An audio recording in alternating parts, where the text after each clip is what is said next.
24 अप्रैल साल 2019। ये दिन अमेरिका के वाइट हाउस के लिए एक बहुत बुरा दिन था, क्योंकि इस दिन ब्रिटेन से एक न्यूज़ लीक हुई थी। खबर ये थी कि ब्रिटेन की गवर्नमेंट ने इस बात को फाइनलाइज कर दिया है कि ब्रिटेन की जो 5G टेक्नोलॉजी बनने वाली है उसमें ब्रिटेन चाइनीज़ कंपनी वावे का इस्तेमाल करेगी। ये न्यूज़ सुन के उस समय की जो ट्रंप सरकार थी उनके होश उड़ गए। वो इसलिए क्योंकि ब्रिटेन यूएस का सबसे बड़ा एलाय है और ब्रिटेन को यूएस ने मना किया था कि वावे का इस्तेमाल मत करो, पर फिर भी उन्होंने डिसाइड कर लिया था कि वावे का ही इस्तेमाल करेंगे। ट्रंप सरकार वावे पे ये आरोप लगा रही थी कि इस कंपनी ने बहुत अनएथिकल तरीकों से ग्रोथ की है और अमेरिकन कंपनीज की टेक्नोलॉजीज और उनकी इंटेलेक्चुअल प्रॉपर्टी को चुराया है, और इसके वजह से जो उनकी ग्रोथ हुई है उस ग्रोथ को देखते हुए बाकी यूरोपियन कंट्रीज भी अब वावे के पास जा रहे हैं। और अगर ऐसा होता है तो वावे के पास और इनडायरेक्टली चाइनीज गवर्नमेंट के पास एक ऐसा कंट्रोल आ जाएगा बाकी कंट्रीज के ऊपर जैसा कंट्रोल यूएस के पास है उनके डॉलर की वजह से। यूएस डॉलर इतना ताकतवर है कि अगर यूएस गवर्नमेंट चाहे तो किसी भी कंट्री के ऊपर इकोनॉमिकली हमला कर सकती है अपने डॉलर को इस्तेमाल करके। और अगर वावे दुनिया भर के देशों में 5G टेक्नोलॉजी बनाने लगेगा तो चाइना के पास भी वैसा ही एक एडवांटेज आ जाएगा। इसी वजह से जब अप्रैल 2019 में यह खबर आई ब्रिटेन से कि वो वावे का टेक्नोलॉजी इस्तेमाल करने वाले हैं, तो यूएस गवर्नमेंट में पूरी तरह हड़कंप मच गया। उनकी चाइना पॉलिसी, उनकी फॉरेन पॉलिसी बिखरती हुई नजर आ रही थी। इन सारी बातों को देख के कुछ अहम सवाल खड़े होते हैं। पहला सवाल ये, ऐसी क्या बात थी वावे में कि यूएस गवर्नमेंट नहीं चाहती थी कि दुनिया के कोई भी बड़े देश वावे का इस्तेमाल करें अपनी 5G टेक्नोलॉजी को बनाने के लिए। दूसरा सवाल, जो ट्रंप गवर्नमेंट वावे के ऊपर इतने आरोप लगा रही थी कि इन्होंने अनएथिकल तरीके से अमेरिकन टेक्नोलॉजी का इस्तेमाल किया है, इंफॉर्मेशन हैक की है, क्या इन सारी बातों के ऊपर इनके पास कोई सबूत गवाह थे कि सिर्फ एक रिटोरिक था, सिर्फ एक बोलने की बात थी? तीसरा सवाल, ऐसा तो नहीं था कि वावे ही अकेली ऐसी कंपनी थी जो 5G टेक्नोलॉजी बनाती थी। इनफैक्ट एरिक्सन, नोकिया जैसी बड़ी और रेप्यूटेड कंपनीज भी थी, पर वावे को ही टारगेट क्यों किया गया और वावे ही अचानक से लाइमलाइट में कैसे आ गई? अगला सवाल यह है कि ब्रिटेन जैसा स्ट्रॉन्ग यूएस एलाय क्यों वावे की टेक्नोलॉजी को इस्तेमाल करना चाह रहा था? क्यों वो कह रहे थे कि हम यूएस से दुश्मनी कर लेंगे पर वावे का सामान इस्तेमाल करेंगे? और आखिरी सवाल यहां पे ये खड़ा होता है कि ये अमेरिका और वावे के बीच में जो एक टेंशन चल रही थी, इनफैक्ट अमेरिका और चाइना के बीच में एक जो टेंशन चल रही थी, इसका रिजल्ट क्या निकला? कुछ दिनों पहले मैंने एक वीडियो बनाया था, उस पर मैंने इस बारे में बात की थी कि अगर आपको किसी देश पे हमला करना है तो जरूरी नहीं है कि हर बार आप मिलिट्री एक्शन ही करें, आप अनकन्वेंशनल तरीकों से भी अपने दुश्मनों को हरा सकते हो। इसका सबसे बड़ा तरीका होता है इकोनॉमिक वॉरफेयर। इस वीडियो में हम बात करेंगे कि इकोनॉमिक वॉरफेयर के बहुत सारे पहलू होते हैं, उसमें से एक पहलू होता है टेक्नोलॉजिकल वॉरफेयर। और ये वो टेक्नोलॉजी नहीं है जो आप वेपन्स में इस्तेमाल करते हो। आपके देश के इंफ्रास्ट्रक्चर को बिल्ड करने के लिए कोई कोर टेक्नोलॉजी है, अगर उसका एक्सेस किसी दूसरी कंपनी को आप रोक देते हो तो कैसे आप उस देश को बहुत बुरी तरह अटैक कर सकते हो। पर ये जो पूरी कहानी है इसमें कुछ इंपॉर्टेंट कैरेक्टर्स है जो बार बार आप वीडियो में देखेंगे। पहले हैं यूएस प्रेसिडेंट डोनाल्ड ट्रंप, ये मैं उनके पहले टर्म की बात कर रहा हूं जब वो 2017 से लेकर 21 तक प्रेसिडेंट रहे थे। नेक्स्ट इंपॉर्टेंट कैरेक्टर है चाइनीज प्रेसिडेंट जी जिनपिंग। उसके बाद आते हैं यूएस गवर्नमेंट के एक बहुत इंपॉर्टेंट कर्मचारी जिनका नाम मैट पॉटिंगर है। ये 2017 में यूएस के डेप्यूटी नेशनल सिक्योरिटी एडवाइजर थे। ट्रंप के पहले एडमिनिस्ट्रेशन के दौरान इनका एक बहुत अहम रोल था यूएस चाइना की पॉलिसी को बनाने में। और आखिरी अहम किरदार है रेन जेंगफे। ये वो इंसान है जिन्होंने हुआवे को शुरू किया था और आज भी हुआवे कंपनी के सीईओ हैं। कहानी शुरू होती है हुआवे से। आज की तारीख में एक बहुत बड़ी मल्टीनेशनल कंपनी है जो मेनली टेलीकम्युनिकेशंस का इक्विपमेंट बनाती है, यानी ऐसा सॉफ्टवेयर और हार्डवेयर, ऐसी मशीन्स बनाती हैं जो 5G 4G टेक्नोलॉजी में इस्तेमाल होते हैं। ध्यान रखिए मैंने यहाँ पे मेनली शब्द का इस्तेमाल किया क्योंकि सिर्फ यही नहीं है जो ये कंपनी बनाती है, इसके अलावा और भी बहुत चीज़ें ये लोग करते हैं। और बाकी चीज़ों में सबसे इंपॉर्टेंट इनका जो सेगमेंट है वो है स्मार्टफोन मैन्युफैक्चरिंग। जब वावे कामयाब होने लग गई तो उन्होंने स्मार्टफोन मैन्युफैक्चरिंग भी शुरू की और 2018 में इनका मैन्युफैक्चरिंग का लेवल इतना बढ़ गया था कि इन्होंने एप्पल को भी ओवरटेक कर लिया था। और शायद आपको पता भी होगा कि कुछ सालों पहले एक नोटिफिकेशन आया था कि वावे के स्मार्टफोन्स में अब एंड्रॉयड के ऐप्स और एंड्रॉयड सिस्टम नहीं चलेगा। आपने शायद इस अनाउंसमेंट के बारे में सुना होगा, पर आपको यह नहीं पता होगा शायद कि इसकी बैकग्राउंड क्या थी, ऐसा क्यों हुआ कि एंड्रॉयड वावे के इस तरह पीछे पड़ गए। ये सारी बातें आपको इस वीडियो में समझ में आ जाएंगी। वावे को 1987 में एक एक्स चाइनीज आर्मी ऑफिसर ने स्टार्ट किया था। इनका नाम था रेन जेंगफे, और ये आज भी वावे के सीईओ हैं। शुरुआत में Huawei foreign telephone switches import करके बेचते थे, लेकिन ये कंपनी लाइटनिंग स्पीड पे ग्रो हो रही थी। इसके दो मेन कारण थे।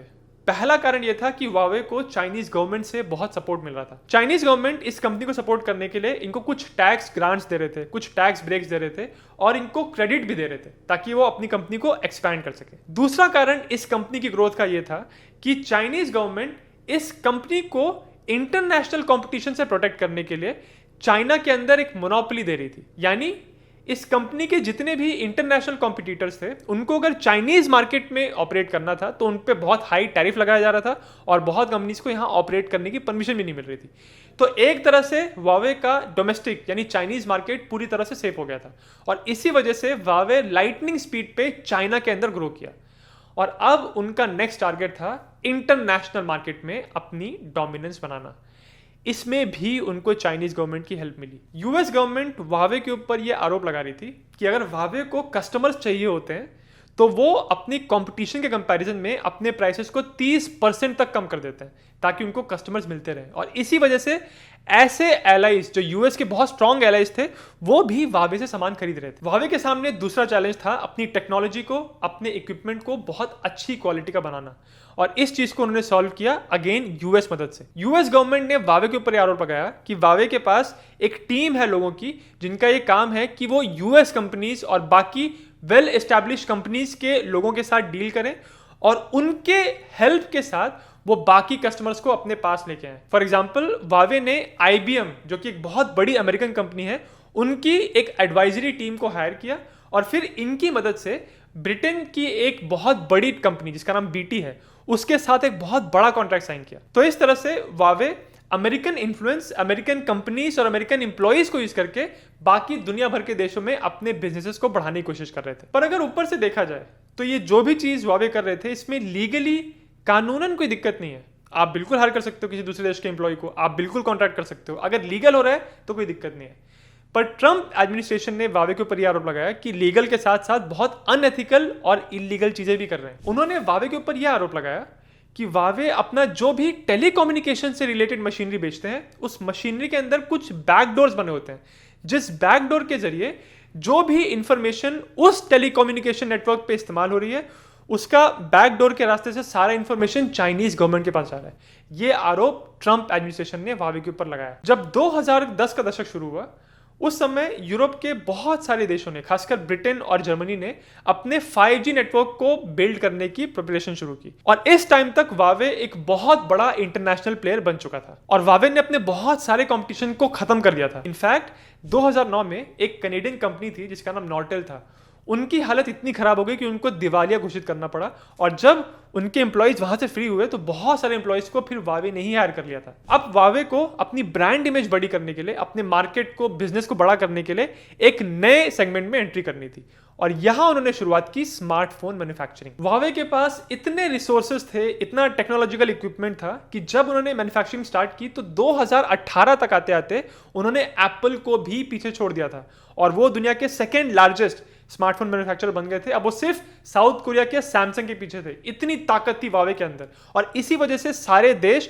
वावे को देख के हैरान हो रहे थे कि इतने जल्दी 1987 में इन्होंने स्टार्ट किया है, इतने जल्दी ये इतने बड़े कैसे बन गए। हालांकि ट्रंप गवर्नमेंट वावे के ऊपर बहुत उंगलियां उठा रही थी, बहुत आरोप लगा रही थी, पर अभी तक वावे के लिए कोई बड़ी परेशानी खड़ी नहीं हुई थी। परंतु 2018 ही वो साल था जब पहली बार वावे के सामने एक बड़ी चुनौती खड़ी हुई। इस साल यूएस गवर्नमेंट के एक वकील और ट्रेड रिप्रेजेंटेटिव रॉबर्ट लाइथिजर ने एक इन्वेस्टिगेशन में यह साबित कर दिया कि चाइना अमेरिकन टेक्नोलॉजी और अमेरिकन इंटेलेक्चुअल प्रॉपर्टी को इस्तेमाल करके अपनी टेक्नोलॉजिकल और मिलिट्री पावर को स्ट्रॉन्ग करने की कोशिश कर रहा है। उन्होंने जनता के सामने एक डिटेल रिपोर्ट रखी जिसमें उन्होंने बताया कि कैसे चाइना वावे के जरिए अनएथिकल तरीकों से डेटा हैक कर रहा है, डेटा को चुरा रहा है, और बैकडोर के जरिए सारी इंफॉर्मेशन चाइनीज गवर्नमेंट के पास जा रही है। इस रिपोर्ट में कहा गया था कि वावे जिन कंपनीज के साथ बिजनेस कर रही थी, उन कंपनीज पे ये प्रेशर डाल रही थी कि अगर आपको हमारे साथ बिजनेस करना है और अगर आपको चाइनीज मार्केट में बिजनेस करना है तो आपको अपनी इंफॉर्मेशन और टेक्नोलॉजी हमारे साथ शेयर करनी पड़ेगी। ऑब्वियसली ये बात वो इतने सीधे तरीके से नहीं कह रहे थे,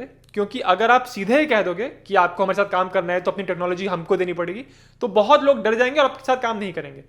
इस तरह से जार्गन बना के रखा था उन्होंने और ऐसे सिस्टम्स बना के रखे थे जिसकी वजह से अगर वावे के साथ काम करना है और चाइनीज मार्केट में काम करना है तो ये सारी चीजें अमेरिकन कंपनीज को करनी पड़ रही थी, ऐसा इस रिपोर्ट में कहा गया। तो इस रिपोर्ट की बिना पे ट्रंप एडमिनिस्ट्रेशन को विश्वास हो गया कि चाइना अनएथिकल तरीके से अमेरिकन टेक्नोलॉजी और इनकी इंटेलेक्चुअल प्रॉपर्टी अपने फायदे के लिए इस्तेमाल कर रहे हैं। ये तो उनका विश्वास हो गया, पर अब वो चाइना पे रिटेलिएट कैसे करें, ऐसा क्या एक्शंस लें जिसकी वजह से चाइना ऐसा करना बंद करे। एक तरीका था इकोनॉमिक सैंक्शंस। आपने आजकल ये वर्ड न्यूज में बहुत सुना होगा कि यूएस प्रेसिडेंट टैरिफ लगा लगा के देशों को पनिश कर रहे हैं। इसमें होता यह है कि जब आप किसी देश के ऊपर एक्स्ट्रा टैरिफ लगा देते हो, एक्स्ट्रा टैक्स लगा देते हो, इसका मतलब ये बना कि आपके देश के अंदर जो कंपनीज उस देश की कंपनीज के साथ व्यापार कर रही हैं, सामान खरीद रही हैं, उनको ज्यादा टैक्स यूएस गवर्नमेंट को देना पड़ेगा।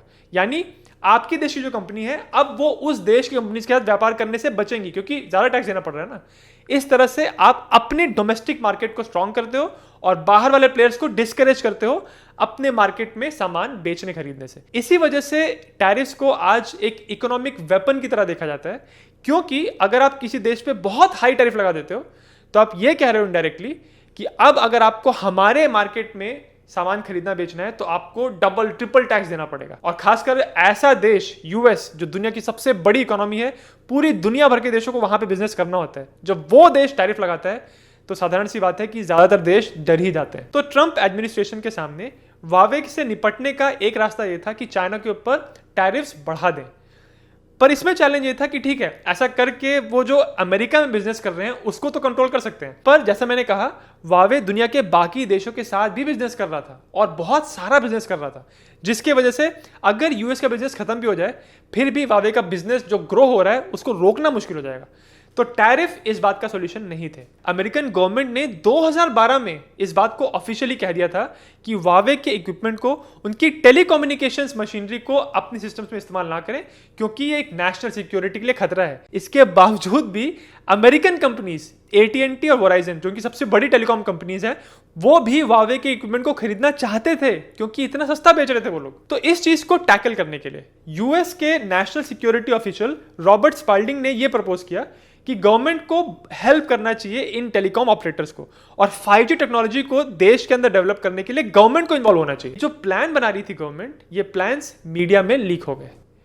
अब आप सोच के देखिए, जो टेलीकॉम कंपनीज है यूएस की, जो एक प्राइवेट एंटिटी है और जो इस बात पे चलती है कि हमको ज्यादा से ज्यादा मुनाफा कमाना है, जब उनको ये दिख रहा था कि यूएस गवर्नमेंट सोच रही है कि हम इस इंडस्ट्री में घुस जाएं, 5G टेक्नोलॉजी को हम बिल्ड करें, तो साधारण सी बात है किसी भी प्राइवेट कंपनी को जिसको प्रॉफिट कमाना है वो तो डर जाएंगे ना। उनको लगेगा कि हमारा बिजनेस अब पूरी तरह सरकार लेके जा रही है। तो टेलीकॉम कंपनीज के जो मालिक थे उन्होंने इस आइडिया के खिलाफ विरोध करना शुरू कर दिया और इसी वजह से स्पाल्डिंग का जो आइडिया था कि यूएस गवर्नमेंट को इन्वॉल्व होना चाहिए 5G इक्विपमेंट को खरीदने के लिए, उस आइडिया को रिजेक्ट कर दिया गया। इस सब के दौरान यूएस गवर्नमेंट को फाइनली एक मौका मिला। इसके कुछ सालों पहले 2012 में यूएस में एक आर्टिकल पब्लिश हुआ था। इस आर्टिकल में यह खुलासा हुआ था कि एक दूसरी चाइनीज कंपनी जिसका नाम ZTE है वो ईरान को सर्वेलेंस इक्विपमेंट बेच रहे हैं। यह खुलासा इसलिए बहुत महत्वपूर्ण था क्योंकि यूएस ने ईरान के ऊपर सैंक्शंस लगा के रखे थे। ईरान के साथ व्यापार करने के लिए यूएस से स्पेशल परमिशन लेनी पड़ती थी और इस कंपनी ने ZTE जो कि एक चाइनीज कंपनी थी, बिना उन परमिशंस को फॉलो करते हुए ईरान को सामान बेचा था। तो जब इस पूरे केस की छानबीन हुई तो 2017 में बात सामने आई कि हाँ, ZTE ने यूएस सैंक्शंस को ना मानते हुए ईरान को इक्विपमेंट बेचा था और इसके वजह से ZTE के ऊपर $1.2 बिलियन का फाइन लगाया गया। यह उस समय तक के यूएस के इतिहास का सबसे बड़ा फाइन था जो किसी एक कंपनी पे एक बार में लगाया गया था। पर कुछ समय के बाद पता चला ZTE ने फाइन देकर बाकी जो सारी रिक्वायरमेंट्स थी यूएस गवर्नमेंट की उनको हाँ कह तो दिया था, पर एक्चुअली वो उनको फॉलो नहीं कर रहे थे। तो इसी की वजह से यूएस के कॉमर्स डिपार्टमेंट ने एक और रूल इंप्लीमेंट कर दिया ZTE के ऊपर और ये कह दिया कि अब कोई भी अमेरिकन प्रोडक्ट्स और सर्विसेज ZTE को नहीं बेची जाएंगी। अगर आपकी कंपनी का ज्यादातर व्यापार अमेरिकन कंपनी से होता है और अब ये कह दिया गया है कि कोई भी अमेरिकन कंपनी आपसे व्यापार नहीं करेगी, तो कितना बड़ा इंपैक्ट आपके बिजनेस पे आएगा। ZTE के ऊपर इसका बहुत नेगेटिव इंपैक्ट पड़ा। हालत इतनी खराब हो गई थी कि चाइना के प्रेसिडेंट जी जिनपिंग ने फिर ट्रंप को फोन किया और उनको रिक्वेस्ट की कि ZTE को थोड़ी रियायत दी जाए। पर भला ट्रंप क्यों रियायत देंगे ZTE को?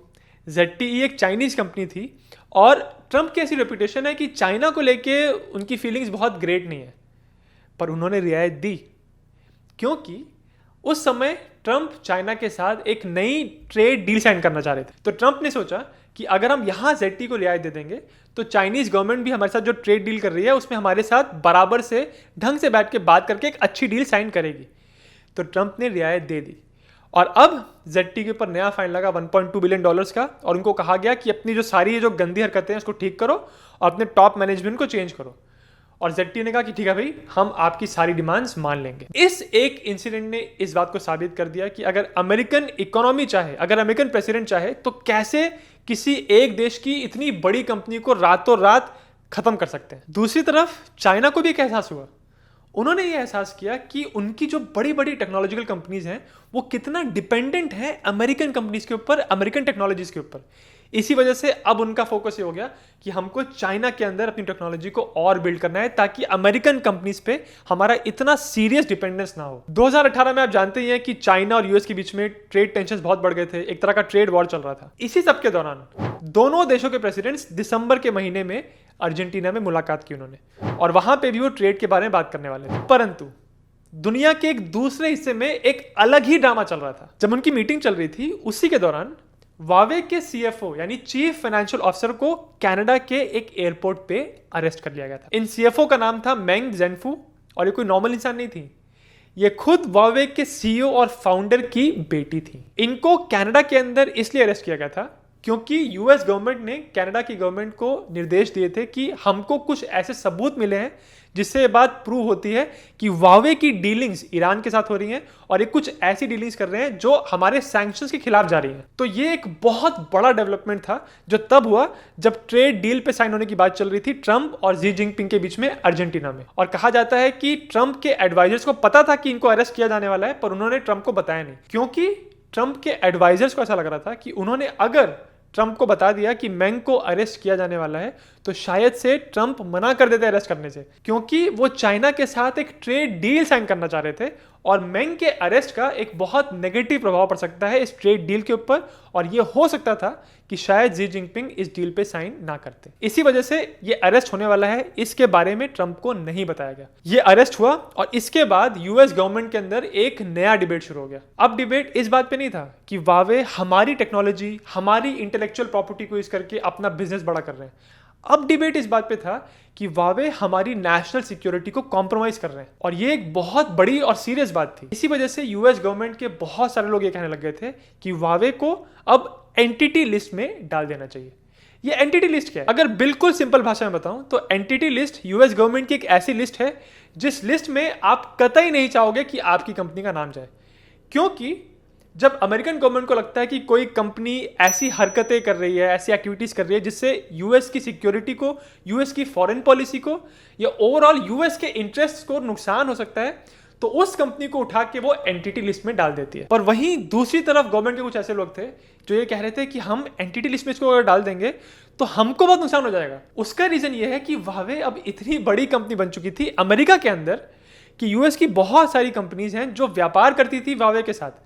तो अगर वावे को हमने उस एंटिटी लिस्ट में डाल दिया तो अमेरिकन कंपनी से बहुत नुकसान हो जाएगा। इस लॉस की वजह से बहुत सारी अमेरिकन लोगों की नौकरियां चली जाएंगी। इसी सब के दौरान वावे के CEO रेन ज़ेंगफे ने भी एक बहुत रेयर इंटरव्यू दिया जिसमें उन्होंने ट्रंप की बहुत तारीफ की। परंतु 2019 में चाइना ने इस ट्रेड डील की कुछ बातों को मानने से मना कर दिया और कहा कि ये ट्रेड डील जैसी अभी बनाई गई है इस पे हम साइन नहीं करेंगे। ये जो अचानक से डेवलपमेंट हुआ चाइना की तरफ से, इस बात से ट्रंप बहुत नाराज हुए। उसके बाद उन्होंने एक ट्वीट भी किया था जिसमें उन्होंने इस बात पे अपना गुस्सा दिखाया था कि चाइना के साथ ये जो ट्रेड डील हम साइन करने की कोशिश कर रहे हैं इसमें चाइना बहुत मुश्किलें खड़ी कर रहा है। पर अल्टीमेटली ट्रंप इतना नाराज थे कि उन्होंने वावे को एंटिटी लिस्ट में डालने के फैसले को ओके कर दिया। इस फैसले के कुछ दिनों के बाद चाइनीज प्रेसिडेंट जी जिनपिंग ने चाइना के एक रेयर अर्थ मिनरल फैसिलिटी को विजिट किया। जो यूएस में पॉलिटिकल एनालिस्ट थे उन्होंने इस विजिट को लेके ये कहा कि indirectly Xi Jinping American government और प्रेसिडेंट को बताना चाह रहे हैं कि अगर आपने हमारी कंपनीज के साथ इस तरह से व्यवहार किया तो हम अपने रेयर अर्थ मिनरल्स को जो आपको देते हैं, एक्सपोर्ट करते हैं, उस पर बहुत स्ट्रांग रोक लगा देंगे। ये कुछ यूनिक मिनरल्स होते हैं जो जमीन से निकाले जाते हैं और इनका इस्तेमाल सेमीकंडक्टर्स बनाने में होता है। इसके अलावा विंड टर्बाइंस, कार बैटरीज और बहुत सारी ऐसी चीजें जो आज की इकोनॉमी में बहुत इंपॉर्टेंट है, इन सब चीजों में रेयर अर्थ मिनरल का इस्तेमाल होता है। आपने शायद न्यूज में देखा होगा, जब ट्रंप प्रेसिडेंट बने इस सेकेंड टर्म में और जब वो यूक्रेन के साथ बात कर रहे थे, तो उन्होंने यूक्रेन के सामने ये कंडीशन रखी कि अगर आप चाहते हो कि यूएस आपको सपोर्ट करता रहे तो आपके रेयर अर्थ मिनरल्स पे हमारा एक बहुत बड़ा हक होना चाहिए। Huawei जो स्मार्टफोन्स बनाता था उसमें ऑपरेटिंग सिस्टम एंड्रॉयड का था, और एंड्रॉयड आप जानते हैं गूगल का है, और गूगल एक अमेरिकन कंपनी है। तो जब गूगल ने ये कह दिया कि वो एंड्रॉयड सपोर्ट नहीं देंगे Huawei के फोन्स को, तो Huawei के फोन्स की बिक्री एकदम से गिर गई। इतना बुरा इंपैक्ट हुआ Huawei के स्मार्टफोन मार्केट के ऊपर कि उनकी इंटरनेशनल सेल्स 40% गिर गई थी इस एक अनाउंसमेंट के बाद। पर ये नेगेटिव इंपैक्ट जो हुआ था वो ज्यादातर हुआ था Huawei के स्मार्टफोन मार्केट पे। उनके 5G बिजनेस पे उतना इंपैक्ट नहीं पड़ा। उसका कारण ये था कि Huawei की लीडरशिप बहुत चतुर थी। वो जानती थी कि यूएस गवर्नमेंट के साथ बहुत टेंशन चल रही है और हो सकता है कि हमारे पे कोई सैंक्शंस लगा दिए जाएं।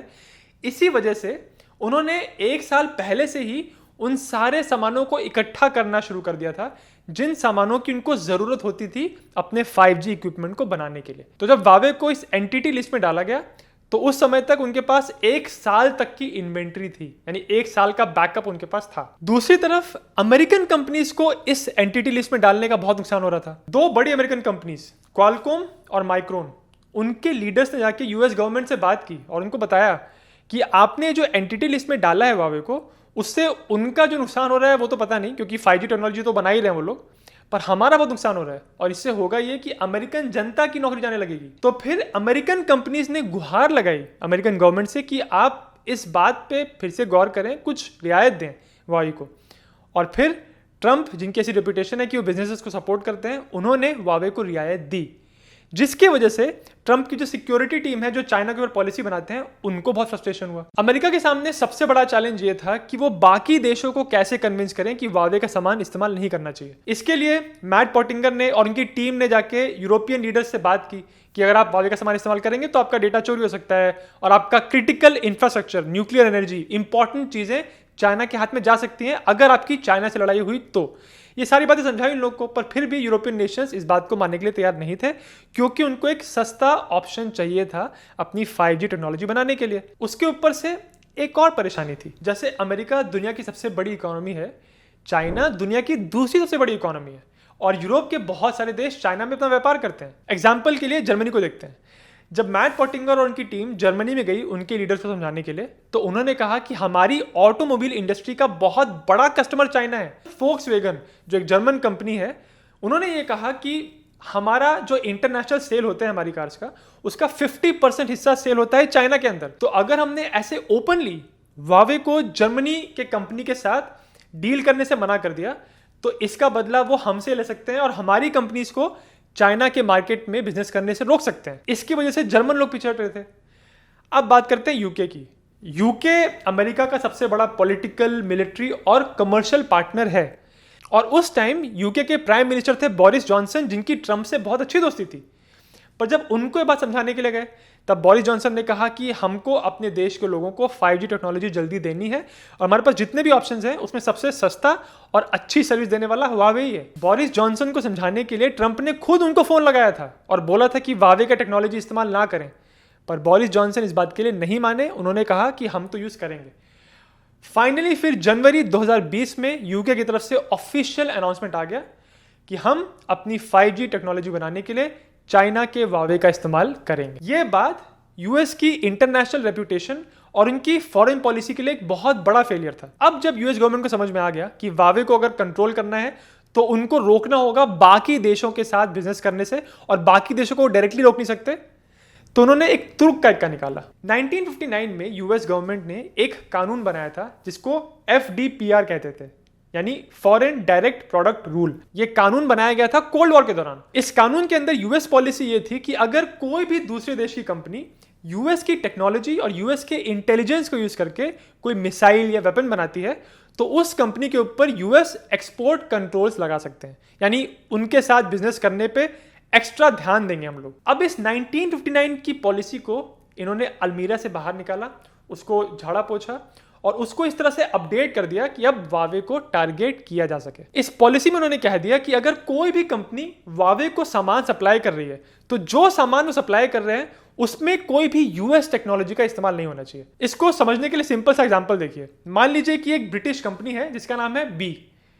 अब बी कुछ सामान सप्लाई कर रही है वावे को, ठीक है, इसमें यूएस का तो कोई इन्वॉल्वमेंट नहीं है, पर यूएस यहां पे ये कह रहा था कि अगर दुनिया की कोई भी कंपनी वावे को सामान सप्लाई कर रहे हैं और उस सामान में अगर यूएस की टेक्नोलॉजी इस्तेमाल हुई है तो आप वो सामान वावे को देने से पहले ये सोच लेना कि आप हमारे साथ बिजनेस करने के लिए आपको प्रॉब्लम हो जाएगी। तो यूएस अब ये कह रहा था कि या तो आप वावे के साथ बिजनेस कर लो या आप यूएस इकोनॉमी और यूएस मार्केट में धंधा कर लो आके। ये वावे के ऊपर एक बहुत बड़ा अटैक था क्योंकि वावे का जो 5G टेक्नोलॉजी बना रहे थे वो लोग, उसमें सबसे ज्यादा यूज होना था सेमीकंडक्टर्स। और सेमीकंडक्टर्स चाहे दुनिया में कहीं भी बने, उसमें जो टेक्नोलॉजी इस्तेमाल होती है वो टेक्नोलॉजी ज्यादातर यूएस की है।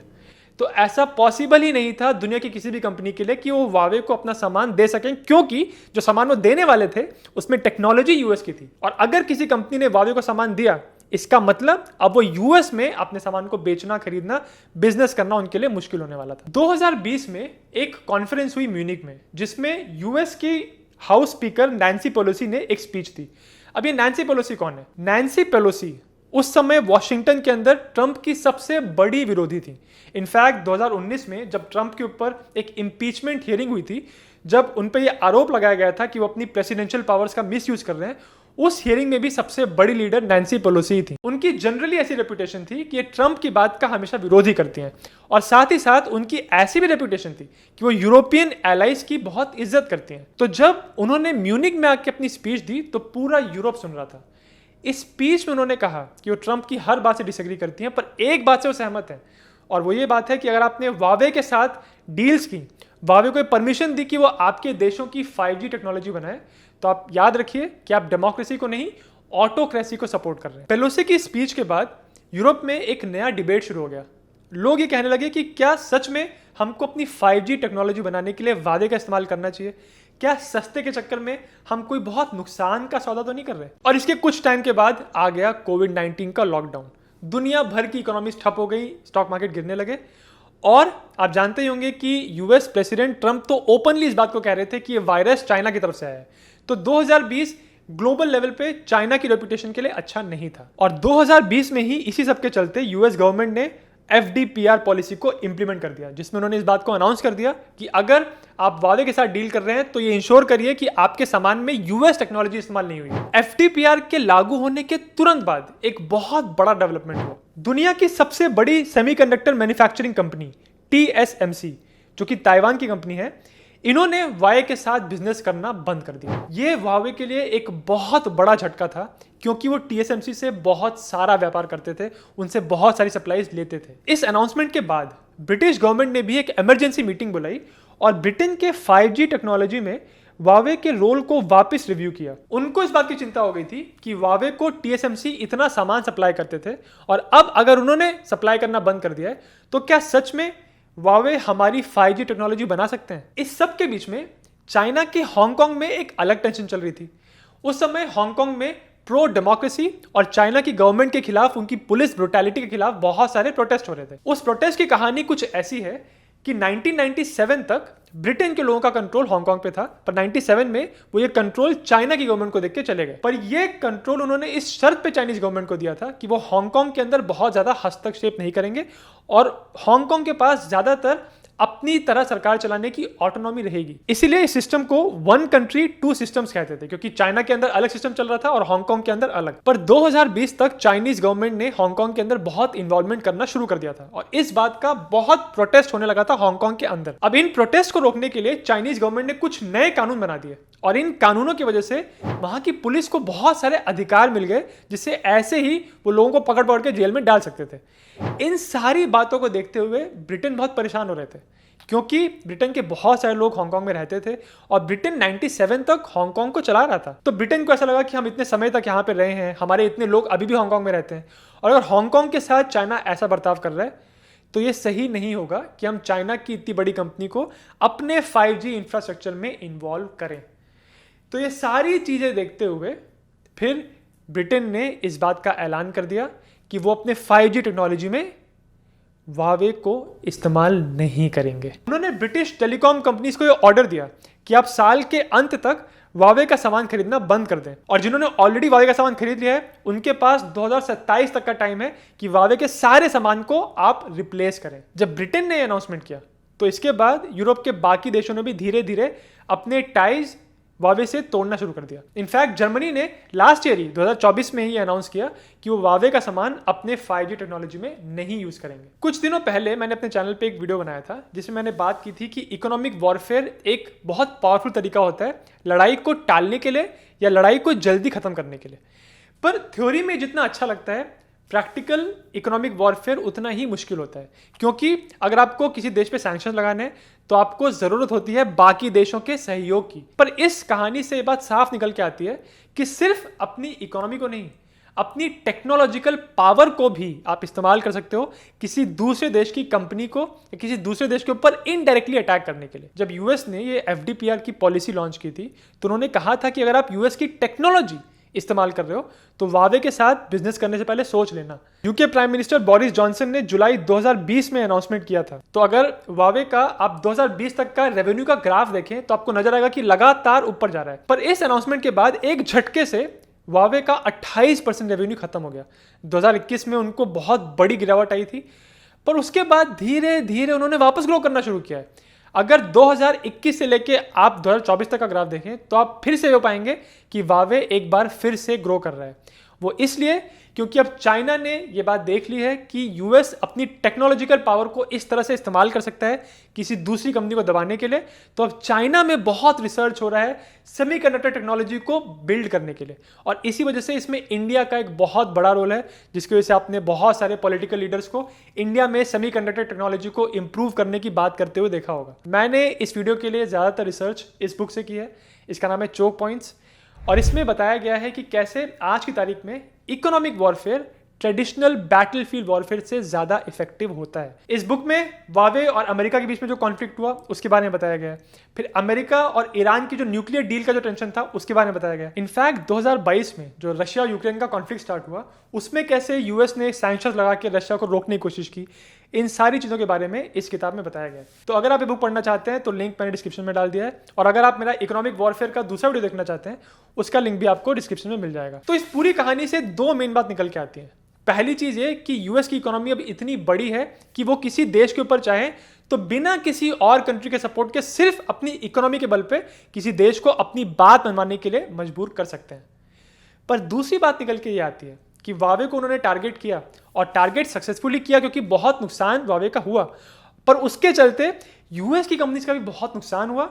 और अगर आज आप वावे का रेवेन्यू ग्राफ देखें तो वापस बढ़ रहे हैं, और लोग ऐसा कह रहे हैं कि 2025-26 तक वावे अपने पीक रेवेन्यू पे पहुंच जाएंगे, मतलब जितना मैक्सिमम उनका रेवेन्यू एक जमाने में था वहां तक वो पहुंच ही जाएंगे। तो यूएस ने वावे को कंट्रोल करने की जो कोशिश की, ये दरअसल किस हद तक कामयाब हुई, इसका जवाब मैं आप पे छोड़ता हूं। आप इसके बारे में क्या सोचते हैं? क्या सच में वावे को कंट्रोल करने में यूएस कामयाब हो गए या ऐसा नहीं हुआ?